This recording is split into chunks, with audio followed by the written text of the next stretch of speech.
اعمال کا دار و مدار نیتوں پر ہے، تو ہمیں بھی چاہیے کہ اچھی اچھی نیتیں کر لیتے ہیں۔ آئیے نیت کرتے ہیں کہ رضائے الہی کے لیے بیان سنوں گا، با ادب بیٹھوں گا، خوب توجہ سے بیان سنوں گا، جو سنوں گا اسے یاد رکھنے، خود عمل کرنے اور دوسروں تک پہنچانے کی کوشش کروں گا۔ پیارے پیارے اسلامی بھائیوں، نیا اسلامی سال محرم الحرام شروع ہو چکا ہے۔ اس مقدس مہینے کو شہر اللہ، اللہ کا مہینہ کہتے ہیں۔ ایک حدیث پاک میں ارشاد ہوتا ہے کہ ایک مرتبہ ایک شخص نبی پاک علیہ السلام کی بارگاہ میں حاضر ہوا اور سوال کیا کہ یا رسول اللہ علیہ السلام، رمضان کے علاوہ کس مہینے میں روزے رکھوں؟ تو نبی پاک نے فرمایا اگر رمضان کے فرض روزوں کے علاوہ نفل روزے رکھنا چاہتے ہو تو محرم شریف میں رکھو کہ یہ اللہ کا مہینہ ہے۔ تو محرم ایک تو first month of the year ہے، پہلا مہینہ ہے سال کا، اور پھر یہ اللہ کا مہینہ ہے۔ حضرت ابو عثمان نہدی رحمۃ اللہ تعالی علیہ فرماتے ہیں صحابہ کرام علیہم رضوان 3 اشروں کی بڑی تعظیم کرتے تھے۔ اشرا کہتے ہیں 10 دن کو، ٹھیک ہے نا؟ 3 اشروں کی بڑی تعظیم کرتے تھے۔ نمبر 1 ماہ رمضان کا آخری اشرا یعنی آخری 10 دن، اور پھر ذوالحج اور محرم شریف کا پہلا اشرا، یعنی یہ جو 3 اشرے ہیں یہ سب سے زیادہ یوں سمجھیے مبارک ہیں، مقدس ہیں، ادب کرنا ہے، عبادت کرنی ہے۔ تو سبحان اللہ، یہ سمجھ لیں محرم کا پہلا اشرا ہمارے درمیان موجود ہے۔ اللہ کریم ہمیں ان مبارک دنوں کی خوب تعظیم کرنے کی اور عبادت کرنے کی توفیق عطا فرمائے۔ اب اگر آپ غور سے دیکھیں تو ان تینوں اشروں میں دعوت اسلامی کا اسپیشل انتظام ہوتا ہے۔ رمضان کے آخری اشروں میں ہر رات مدنی مذاکرہ ہو رہا ہوتا ہے، طاق راتوں میں اسپیشل پروگرام ہو رہے ہوتے ہیں۔ ذوالحج کے 10 دن جو پہلے ہوتے ہیں، 10 کے 10 دن مدنی مرکز میں مدنی مذاکرے کا سلسلہ پوری دنیا میں لائیو ٹیلی کاسٹ ہو رہے ہوتے ہیں۔ اور بالکل اسی طرح جب اب 10 راتیں محرم الحرام کی آ گئیں تو ان 10 دنوں میں بھی عالمی مدنی مرکز فیضان مدینہ میں اسپیشل بیانات اور خاص طور پہ عشاء کے بعد مدنی مذاکروں کا سلسلہ ہوتا ہے۔ تو اللہ کرے کہ ان مبارک ایام میں بہت ساری عبادتوں کے ساتھ ساتھ ہم مدنی مذاکرے میں بھی شامل ہو کر چاہے فیضان مدینہ جائیں یا مدنی چینل کے ذریعے گھر والوں کے ساتھ بیٹھ کر علم دین حاصل کریں اور برکتیں حاصل کریں۔ اللہ کریم قرآن مجید میں ارشاد فرماتا ہے، آج ایک بڑی کمال کی آیت اور پھر اس کے تحت بہت پیارے مدنی پھول ہم سنیں گے۔ اللہ قرآن میں فرماتا ہے، بسم اللہ الرحمن الرحیم، قل لا اسألکم علیہ اجرا الا المودۃ فی القربى۔ آسان ترجمہ قرآن کنز العرفان، تم فرماؤ میں اس پر تم سے کوئی معاوضہ طلب نہیں کرتا مگر قرابت کی محبت۔ اب اس کی تفسیر کیا ہے؟ علامہ بغوی رحمۃ اللہ تعالی فرماتے ہیں اس آیت کریمہ کا ایک معنی یہ ہے کہ اے لوگوں، نبی پاک فرما رہے ہیں اے لوگوں میں تمہیں دین سکھاتا ہوں، تمہاری دنیا و آخرت کی بھلائیاں تم تک پہنچاتا ہوں، اس پر میں تم سے کوئی اجر کوئی بدلہ نہیں چاہتا۔ نبی پاک فرماتے ہیں مجھے کوئی اجر بدلہ نہیں چاہیے، البتہ میں تمہیں قرابت داری کی محبت کی نصیحت کرتا ہوں۔ اس سے معلوم ہوا کہ نبی پاک علیہ السلام کی محبت آپ کے رشتہ داروں یعنی آپ کے ریلیٹیوز کی محبت دین کے فرائض میں سے ہے، یعنی سرکار علیہ السلام سے بھی محبت کرنی ہے، آپ کے اہل بیت سے بھی محبت کرنی ہے، آپ کے خاندان والوں سے بھی محبت کرنی ہے، اور یہ ہمارے دین کے اہم معاملات میں سے فرائض میں سے ہے۔ نبی پاک نے کتنی پیاری بات فرمائی کہ تمہیں جو تبلیغ کر رہا ہوں، دین پہنچا رہا ہوں، اللہ کا پیغام پہنچا رہا ہوں، مجھے کوئی بدلہ نہیں چاہیے، کوئی اجر نہیں چاہیے، کوئی پیسے نہیں چاہیے، کوئی مال نہیں چاہیے، مگر نصیحت کیا ہے؟ میرے گھر والوں سے، میرے قرابت داروں سے، میرے رشتہ داروں سے تم نے محبت کرنی ہے۔ اللہ اکبر! اس سے پتہ چل رہا ہے کہ اہل بیت کی محبت کا مقام کیا ہے۔ ایک بڑے کمال کے صحابی ہیں، آئے ہائے صحابی کیسے ہیں کہ جن کی فضیلت پہ نبی پاک فرماتے ہیں من کان یحب اللہ ورسولہ فلیحب اسامہ۔ میرے آقا فرماتے ہیں جو اللہ اور رسول سے محبت کرتا ہے اس پر لازم ہے کہ اسامہ سے محبت کرے۔ کیسے صحابی ہوں گے؟ ان کا نام ہے اسامہ بن زید رضی اللہ تعالیٰ عنہ۔ یہ نبی پاک کو بڑے پیارے تھے۔ حضرت اسامہ بن زید ایک حدیث بڑی پیاری بیان کرتے ہیں، ایک تو خود اتنے پیارے ہیں کہ نبی پاک ان کی فضیلت بیان کر رہے ہیں، مگر انہوں نے جو واقعہ بیان کیا وہ بڑا کمال کا واقعہ۔ ترمذی شریف میں یہ حدیث موجود ہے کہ حضرت اسامہ بن زید فرماتے ہیں ایک مرتبہ رات کا وقت تھا، مجھے کچھ حاجت پیش آئی، ضرورت تھی، میں پیارے آقا علیہ السلام کی بارگاہ میں حاضر ہوا. جب نبی پاک کے گھر حاضر ہوا گھر پر، تو پیارے آقا نے مجھے ملاقات کے لیے ٹائم عطا فرمایا. میرے آقا باہر تشریف لائے تو کیفیت یہ تھی کہ آپ نے ایک چادر اوڑھی ہوئی تھی، اور چادر کے اندر کچھ تھا جو سمجھ نہیں آ رہا تھا کیا ہے، نظر نہیں آ رہا تھا کیا ہے، مگر نبی پاک کی چادر میں کچھ تھا ضرور. میں نے نبی پاک سے اپنا سوال کیا، میرے آقا نے میری حاجت پوری کر دی. تو میں نے کہا حضور یہ آپ کی چادر مبارک کے اندر کیا ہے؟ کچھ لگ تو رہا ہے، میں خلاصہ بیان کر رہا ہوں حدیث کا، مگر یہ ہے کیا؟ تو نبی پاک نے اپنی چادر ہٹائی تو چادر کے اندر حضرت امام حسن اور امام حسین موجود ہے. یعنی نانا جان کا اپنے نواسے سے پیار کا انداز دیکھیں کہ باہر ملاقات کے لیے آئے ہیں صحابی سے، اور چادر میں نواسوں کو چھپایا ہوا ہے، اور وہ نواسے بھی اپنے نانا جان سے کیسے محبت سے چپک رہے ہوں گے، پیار سے لپٹ رہے ہوں گے. اب نبی پاک فرماتے یہ میرے بیٹے یعنی میری بیٹی کے بیٹے اور میرے نواسے ہیں. اور پھر فرمایا اللہم انی احبہما فاحببہما واحبب من یحبہما، اے اللہ بے شک میں ان دونوں سے محبت کرتا ہوں، تو بھی ان سے محبت فرما، اور قیامت تک جو ان سے محبت کرے اللہ تو اس کو اپنا محبوب بنا لے. ہائے ہائے کیا بات ہے. امام حسن اور امام حسین کی شاعر لکھتے ہیں نا، جو رسول والا ہے جو حسین والا ہے، جو رسول والا ہے جو حسین والا ہے، بخدا وہی بندہ بس خدا کو پیارا ہے. خود خدا نے قرآن میں جا بجا یہ فرمایا، خود خدا نے جا بجا قرآن میں یہ فرمایا، جو ہے محمد کا وہی ہمارا ہے. تو اے میرے پیارے اسلامی بھائیوں، اب اس واقعے سے جو بڑا پیارا واقعہ ہے، محبتوں والا واقعہ ہے، دو باتیں سیکھنی ہیں. عقیدے کی بات، محبت اہل بیت کی بات بھی سیکھتے ہیں، مگر ایک پریکٹیکلی اور ایک یوں سمجھے فیملی میں کیسے رہنا ہے یہ بھی سیکھنے کو مل رہا ہے. نبی پاک کی جو ذات ہے وہ ہم سب کے لیے رول ماڈل ہے، ہم سب کے لیے بہترین نمونہ ہے. میرے آقا ان کی جو سیرت ہے وہ بہترین ایگزامپل ہے ہمارے پاس. تو اب نبی پاک علیہ الصلوۃ والسلام جو فرما رہے ہیں کہ اب ہمیں پتہ کیا چل رہا ہے کہ بچوں کے ساتھ ہمارا تعلق کیسا ہونا چاہیے، ہماری فزیکل اٹیچمنٹ کیسی ہونی چاہیے. آج بچے ہیں گھر میں، ماں باپ کھانا بھی کھلا رہے ہیں، کپڑے بھی لا رہے ہیں، ہفتے میں ایک آدھ بار کہیں گھمانے پھرانے بھی لے گئے، اسکول میں بھی داخلہ کرا دیا، مدرسے میں کرا دیا، واٹ ایور. ہم سمجھتے ہیں ہم نے بچوں کا کام پورا کر دیا. نہیں، جو بچوں کو آپ کے ساتھ فزیکل اٹیچمنٹ ریکوائرڈ ہے، کبھی بچوں کا ہاتھ پکڑیں، کبھی انہیں ساتھ بٹھائیں، کبھی پیار کریں، وہ آپ کے جذبات ان کے ساتھ کیسے وہ سیکھنا چاہتے ہیں. مگر ہم نے تو بے جان چیزیں پکڑا دی ہیں، کھلونے دلا دیے، موبائل دلا دیے، سارا دن ماں باپ بھی بیزی، بچے بھی بیزی، آپس میں کنیکشن ہی نہیں ہے، آپس میں ملنا ملانا ہی نہیں ہے. بلکہ آپ دیکھا یہ کہ ماں باپ ایک گھر میں ہو کر بھی واٹس ایپ پہ ہی بات کر رہے ہوتے ہیں بچوں کے ساتھ. اللہ اکبر، اس قدر ہم نے بچوں کو اپنے آپ سے دور کر دیا ہے. حالانکہ نبی پاک کی سیرت میں دیکھیں تو میرے آقا کبھی چمٹا رہے ہیں، کبھی چوم رہے ہیں، کبھی سونگ رہے ہیں. حسنین کریمین کو نبی پاک کتنا پیار فرماتے، اپنے کاندھوں پر سواری کراتے. کیا سنت کی نیت سے کبھی ہم یہ نہیں کر سکتے کہ بچوں کو چومیں، بچوں کو سونگیں، بچوں کو کاندھوں پر سواری کرائیں؟ سرکار دو عالم علیہ السلام کے بارے میں آتا ہے کہ میرے آقا سجدہ فرماتے اور امام حسن یا امام حسین میں سے کوئی آ کر سجدے میں سوار ہو جاتا تو نبی پاک اس سجدے کو طویل فرما دیتے.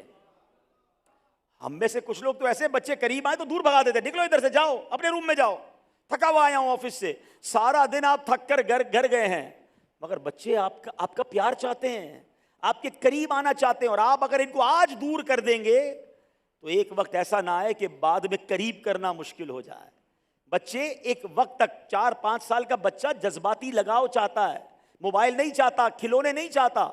وہ ہم نے کیا کیا، ہم آج لوگ کہتے ہیں یار بچے موبائل پکڑ لیا ہے. بھائی آپ نے بچوں کو چھوڑ دیا ہے تو انہوں نے موبائل پکڑ لیا ہے، آپ بچوں کو پکڑ لے بچے موبائل چھوڑ دیں گے. لیکن ہمارے پاس اپنے بچوں کے لیے ٹائم ہی نہیں ہے. اور میرے آقا علیہ الصلوۃ والسلام کس طرح لمٹایا کرتے، چمٹایا کرتے، پیار کیا کرتے. یہ بڑا کمال کا کلوز کنیکشن ہوتا ہے جو بچوں کا حق ہے کہ ان کے والدین ان کو دیں. مگر آج بچے قریب آئیں، بندہ کہتا دور کرو، یہ گندگی کرتے. نہیں، بچے قریب آنے دیں، بچوں سے پیار کریں، یہ اسلام سکھا رہا ہے مجھے اور آپ کو. ایک بار حضرت عمر فاروق اعظم رضی اللہ تعالیٰ عنہ، آپ نے ایک بندے کو گورنر بنایا. گورنر بن کے وہ ساتھی تھا، آپ نے گورنری کا پروانہ دیا تو ایک بچہ دوڑتا ہوا آیا، حضرت عمر نے اسے اٹھایا اور چوما. تو وہ گورنر کہتا ہے آپ بچوں کو چومتے ہیں، میں تو نہیں چومتا. تو آپ نے فرمایا اس کی گورنری کینسل کرو. جو بچوں سے پیار نہیں کرتا وہ رعایا سے کیا پیار کرے گا. اب اپنے بارے میں غور کریں، خاص طور پر جن کے اپنے بچے ہیں، بچوں کو وقت دیجئے، بچوں کو پیار دیجئے، اپنے ساتھ اٹیچ کیجئے، انشاءاللہ اس کی برکتیں آپ کو ملیں گی اور آپ انشاءاللہ اس سے دیکھیں گے۔ اچھا ایک سوال ہے، مثال کے طور پہ آپ گھر میں گئے، ایک دو قسم کے کہتے ہیں نا والد ہوتے ہیں، ایک والد وہ ہوتا ہے جب گھر میں جاتا ہے نا تو بچے کہتے ہیں جلدی سو جاؤ، رضائی میں چھپ جاؤ، ابو آ گئے ہیں، کیونکہ ابو نے جانا ہے اور ڈانٹنا ہے، پورے دن کا حساب لینا ہے، انسپیکٹر بن کے جانا ہے، تو بچے بھی کہتے ہیں یار ابو آ گئے نا، اب سو جاؤ، اب کمرے میں چلے جاؤ، ابو کا سامنا ہی نہیں کرنا۔ اور ایک والد وہ ہے جب وہ گھر میں جائے تو بچے دوڑتے ہوئے آتے ہیں، ابو آ گئے، کوئی ادھر لپٹ گیا، کوئی ادھر چمٹ گیا۔ اب بتائیں جو بچے دوڑ کر آپ سے ملنے آ رہے ہیں، آپ ان کو پیار کر رہے ہیں، وہ آپ کو پیار کر رہے ہیں، ان دونوں میں سے کون سا والد ہے جو اچھی تربیت آسانی سے کر سکتا ہے؟ وہ جس کی ملاقات ہی نہیں ہوتی بچوں سے، ہیں جو چاہتا بھی نہیں بچے میرے قریب آئیں، ڈسٹرب ہی نہ کریں؟ نہیں، وہ جو بچوں کے قریب ہے وہ زیادہ اچھے طریقے سے بچوں کو دین کے قریب لا سکتا ہے، اخلاق درست کر سکتا ہے۔ بعد میں ہم کہتے ہیں یار بچے بگڑ گئے، بھائی آپ نے ٹائم کتنا دیا بچوں کو؟ تو پلیز اس عظیم روایت سے جو حضرت اسامہ بن زید نے روایت کی کہ میرے آقا چادر میں بچوں کو لپیٹ کے لا رہے ہیں۔ ایک بار نبی پاک علیہ الصلوۃ والسلام کے کاندھے پر غالباً امام حسین ہی سواری کر رہے تھے، تو حضرت غالباً ابو بکر صدیق ایک صحابی تھے، انہوں نے کہا کتنا پیارا اے شہزادے تمہاری سواری کتنی پیاری ہے، کیونکہ پیارے آقا کے کاندھوں پر وہ تھے۔ تو نبی پاک نے پتہ کیا جواب دیا؟ سوار بھی تو دیکھو کتنا پیارا ہے۔ یعنی کیسا پیار ہے نبی پاک کو اپنے بچوں سے، اپنے نواسوں سے۔ تو یہ سنت ہے اپنے بچوں سے پیار کرنا۔ یہ الگ بات ہے کہ کسی اور کے بچے تک، کسی اور کے بچے کو آپ کس طرح ٹچ کر سکتے ہیں، یہ الگ پوری تفصیل ہے، اس کی الگ ایک آداب بیان کیے گئے۔ ابھی اپنے بچوں کی بات ہو رہی ہے کہ اپنے ہی بچوں کے لیے ٹائم نہیں ہے ماں باپ کے پاس۔ ایسا نہ کریں میرے پیارے اسلامی بھائیوں، آج ان بچوں کو وقت دیجئے، ایک وقت آئے گا کہ یہ بچے آپ کو وقت دیں گے۔ آج آپ وقت نہیں دیتے، ایک وقت ایسا آئے گا کہ آپ بلائیں گے تو ان کے پاس ٹائم نہیں ہوگا، کیونکہ آپ نے ہمیشہ سے اپنے آپ سے ڈسٹینس رکھا تھا۔ یہ نئی جو نسل تیار ہو رہی ہے یہ ماں باپ سے دور اور موبائل کے ذریعے تیار ہو رہی ہے، انٹرنیٹ کے ذریعے تیار ہو رہی ہے۔ اتنا انٹرنیٹ کنیکٹڈ ہو گیا ہے معاملہ۔ ایک چٹکلا بھی ہے، ایک واقعہ بھی ہے، فرضی واقعہ لگتا ہے لیکن اس میں بڑا سبق ہے۔ ایک جو ہے وہ عورت تھی، بوڑھی عورت، اس کے گھر میں ڈکیت آ گئے۔ ڈکیت آئے تو پیسے سارے جمع کیے، بوڑھی عورت کو پہلے باندھ دیا انہوں نے اور سارے پیسے جمع کر لیے۔ اب جب پیسے جمع کر لیے تو کسی نے کہا کہ یار اس نے ہمیں دیکھ لیا ہے، اب بہتر یہ اس عورت کو بھی مار دو ورنہ یہ گواہی دے دے گی ہمارے خلاف۔ تو بوڑھی اماں کہتی ہے ٹھیک ہے مجھے مارنا ہے مگر میری ایک خواہش پوری کر دو مرنے سے پہلے۔ کہتے بتائے کیا خواہش ہے؟ بولے یہ سامنے جو بٹن لگا ہوا ہے نا یہ بند کر دو۔ کہ کیسی خواہش، مرنے سے پہلے بجلی بند کروا رہی ہے بوڑھی اماں، عجیب سی لگتا ہے، دماغ خراب ہو گیا اماں کا۔ ڈاکو نے کہا چلو کوئی بات نہیں، آخری وقت ماں جی کی بات مان لو، انہوں نے بٹن بند کر دیا۔ ایکچولی وہ جو بٹن تھا نا وہ وائی فائی کا بٹن تھا۔ وہ بٹن بند ہوا تو ایک طرف سے بیٹی چیختی بھی کمرے سے باہر نکلی کہ امی دیکھے بھائی نے وائی فائی بند کر دیا ہے، بھائی نکلا امی دیکھو بہن نے وائی فائی بند کر دیا ہے، ادھر سے تیسرا بیٹا نکلا کہ دیکھو یہ کون بدتمیز ہے جس نے وائی فائی بند کیا ہے۔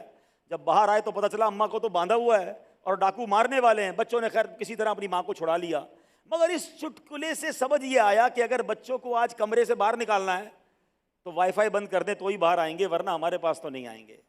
ایسا کیا کر دیا ہم نے؟ ہم کدھر لے جا رہے ہیں اپنی نسل کو؟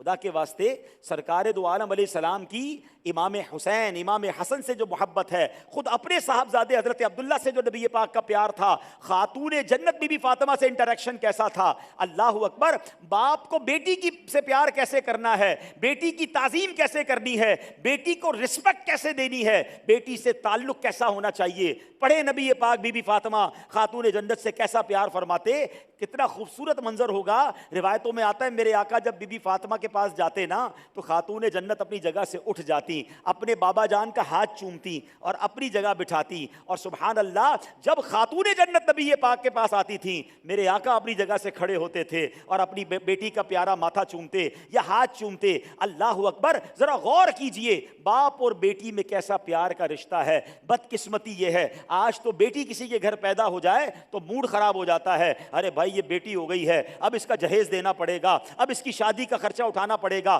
بیٹیاں زیادہ ہو جائیں تو معاذ اللہ لوگ اپنی بیوی کو تانے دیتے ہیں۔ اللہ اکبر، میرے آقا کا وہ عظیم فرمان یاد رکھو، نبی پاک علیہ السلام فرماتے ہیں بیٹیوں کو برا نہ کہو بے شک میں بھی بیٹیوں والا ہوں۔ ارے بیٹیاں تو جنت کا ٹکٹ ہوتی ہیں، اور آج بیٹی سے نفرت باپ کو کیسے ہو سکتی ہے؟ پوچھو ان سے جن کے گھر میں بیٹی ہے، بیٹوں سے زیادہ بیٹی باپ سے پیار کرتی ہے، بیٹی شادی کے بعد بھی اپنے والد کی خیر خبر رکھتی ہے، اور آج لوگ بیٹی کی پیدائش پر موڈ خراب کر رہے ہوتے ہیں۔ بالکل نہیں، اسلام ہمیں اپنے بچوں کے ساتھ محبت سکھاتا ہے، اور نبی پاک کس قدر محبت اپنی شہزادی سے فرماتے، کس قدر نبی پاک سفر پر جاتے، سب سے آخر میں خاتون جنت کے پاس جاتے، اور جب واپس آتے تو سب سے پہلے مولا علی اور بی بی فاطمہ کے گھر پہلے تشریف لے جاتے تھے۔ اتنا پیار، اتنی محبت۔ تو اے میرے پیارے اسلامی بھائیوں، ہمیں اس خوبصورت واقعے سے ہم سب نے اپنے گھر گھرستی میں یہ بات سیکھنی ہے۔ جو بھائی مجھے مدنی چینل پر سن رہے ہیں، میری بہنیں جو مجھے مدنی چینل پر لائیو سن رہی ہیں، اپنے بچوں کو وقت دیجئے، یہ وقت ہے وقت دینے کا، ورنہ پھر آپ کے پاس وقت ہوگا، ان کے پاس وقت نہیں ہوگا۔ آپ تربیت کرنا چاہیں گے تو ان کے پاس ٹائم نہیں ہوگا۔ آج وہ آپ کے قریب ہیں، وہ چھوٹے ہیں، وہ چاہتے ہیں امی ابو ٹائم دیں، بڑے بھائی ٹائم دیں، بڑی بہنیں ٹائم دیں، مگر ہمارے پاس ٹائم نہیں ہے۔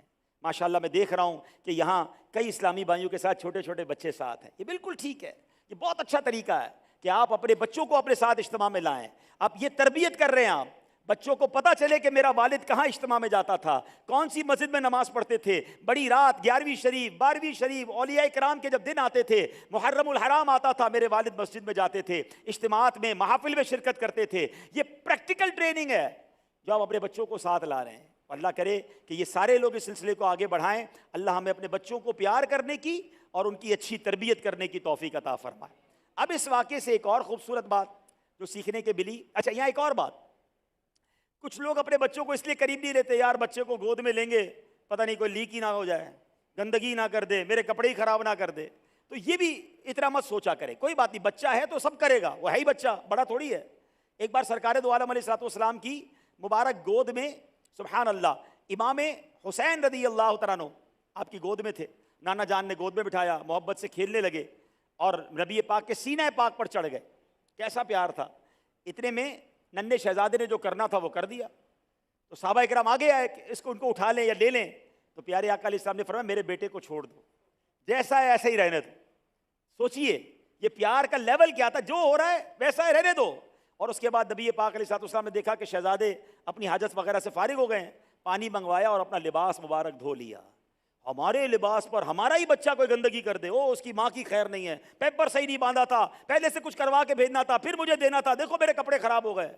جناب والا میں اور آپ ایسے ہی بڑے نہیں ہو گئے، ہم نے کئیوں کے کپڑے خراب کیے ہیں، جب ہم چھوٹے تھے ہم نے سارے کام کارنامے کیے ہوں گے ہیں، تو یہ نہیں ہوتا طریقہ۔ بچہ ہے، بچے کو بچے کی طرح ڈیل کریں نا، وہ بڑا تو ہے نہیں، اس کو پتہ ہی نہیں ہے، لیکن پیار دیں، محبت دیں، اور اس بنا پر بچوں کو قریب آنے سے نہ روکے کہ وہ گندگی کر دیں گے۔ تو انشاءاللہ امید ہے کہ ان باتوں کو یاد رکھیں گے۔ اب یہاں پر بڑی پیاری بات سیدی اعلیٰ حضرت امام اہل سنت کیا کمال کی بات فرماتے ہیں، اولاد کی دل جوئی دوران نماز بھی ملحوظ رکھنا اولاد کے حقوق میں سے ہے۔ کتنی گہری بات ہے۔ نماز کس کے لیے پڑھتے ہیں؟ اللہ کے لیے۔ عبادت کس کی ہو رہی ہے؟ اللہ کی۔ لیکن سبحان اللہ بندہ نماز پڑھ رہا ہے، سجدے میں بچہ اوپر آ کر بیٹھ گیا، اتحیات میں بچہ گود میں آ کے بیٹھ گیا، ایسی پیار بھری حرکتیں بچے کر رہے ہوں مگر اللہ کے حضور ہم حاضر ہیں۔ فرمایا ایسی حالت میں بھی بچوں کو ایسی حرکتیں کرنے دینا، ان کی دل جوئی کا لحاظ رکھنا، یہ اولاد کے حقوق میں شامل ہے۔ اب آپ سوچیں، عبادت کرتے ہوئے بچہ آ جائے تو اس کا خیال رکھو، اس کو کرنے دو جو وہ کر رہا ہے۔ آپ کام کر رہے ہیں، اس میں بچہ آ گیا، آپ تھپڑ مار دیتے ہیں، پتہ نہیں کام کر رہا ہوں، کمپیوٹر پہ کام کر رہا ہوں، فون پہ بیٹھا ہوں۔ عبادت میں اجازت ہے تو میرے آپ کے دنیاوی کام میں بچہ ڈسٹرب کرے تو غصہ نہ دکھایا کریں، پیار کیا کریں۔ اب آتے ہیں سبحان اللہ محبت اہل بیت۔ ہائے ہائے، یہ حدیث بڑی کمال کی، دوبارہ سناتا ہوں، میں کہیں اور چلا گیا، فیملی کے معاملات وہ بھی سیکھنے۔ اچھا اہل بیت سے نہیں سیکھیں گے تو کس سے سیکھیں گے؟ نبی پاک کی فیملی سے، اپنی فیملی کے بارے میں نہیں سیکھیں گے تو کہاں سے سیکھیں گے؟ میرے آقا ہی عطا فرمانے والے ہیں۔ مگر جو خوبصورت بات جو آج میرے بیان کا موضوع بھی ہے اور آج کل دن بھی ہے ماشاءاللہ اہل بیت کے ذکر کے، حدیث سنیں دوبارہ۔ اے اللہ پاک، بے شک میں ان دونوں سے محبت کرتا ہوں، تو بھی ان سے محبت فرما، اور قیامت تک جو ان سے محبت کرے اس کو بھی اپنا محبوب بنا لے۔ یعنی محبوب الہی بننے کا شارٹ کٹ کیا ہے پتہ ہے؟ اہل بیت کی محبت، حسنین کریمین کی محبت۔ آپ کو پتہ ہے، ذرا یاد رکھیے، اب بڑی خوبصورت بات ہے، تاثیر اہل بیت کیا ہے؟ تاثیر محبت اہل بیت، اللہ پاک نے یاد رکھی ہر چیز میں ایک تاثیر رکھی ہے۔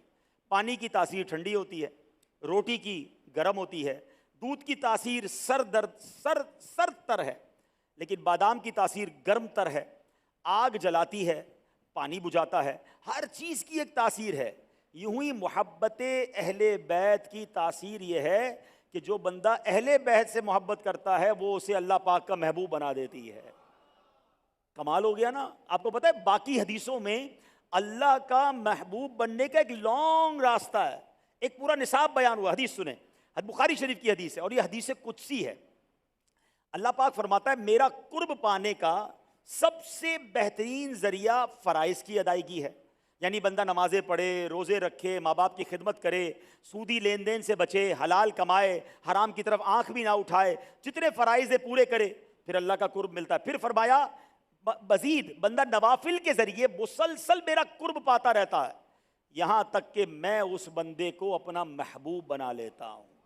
یہ پورا راستہ ہے نا، فرائض کی ادائیگی، حرام سے بچنا، نوافل کی پابندی، اور کرتے کرتے کرتے ایک سٹیج آتا ہے کہ اللہ اسے محبوب بناتا ہے۔ ایک اتنا لمبا راستہ ہے، اور سبحان اللہ دوسری طرف نبی پاک نے کیا فرمایا کہ فرمایا بس میرے اہل بیت سے جو محبت کرتا ہے اللہ اس کو اپنا محبوب بنا لیتا ہے۔